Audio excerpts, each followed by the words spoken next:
All right, friends. Well, march we onward. We're still in a Euclidean geometry, so let's start racking up results that are strictly Euclidean. The Pythagorean theorem is a Euclidean result. So let's imagine that we have a right triangle ABC and we drop an altitude to the hypotenuse. We can do that. That's a right angle. That's a right angle. It should immediately be clear to you that triangle ADC is similar to triangle CDB is similar to triangle ACB.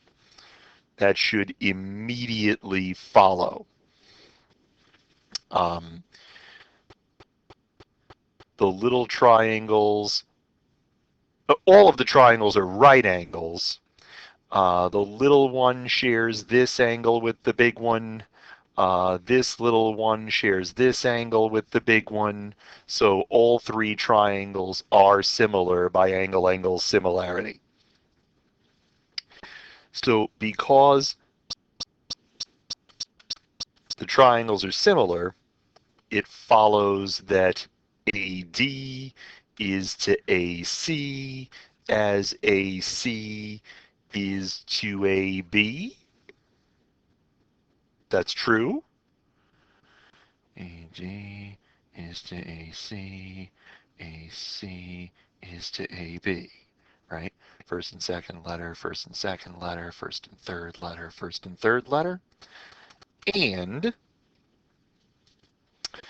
DB over BC is BC over AB. Second, third letter over, and third letter over, okay, I'll buy that. I'll buy that. So this tells me that AC times AC is equal to AD times AB. And this tells me that BC times BC is DB times AB.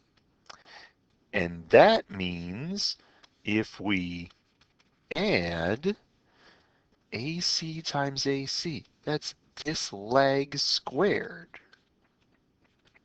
And BC times BC, that's this leg. Oh, sorry.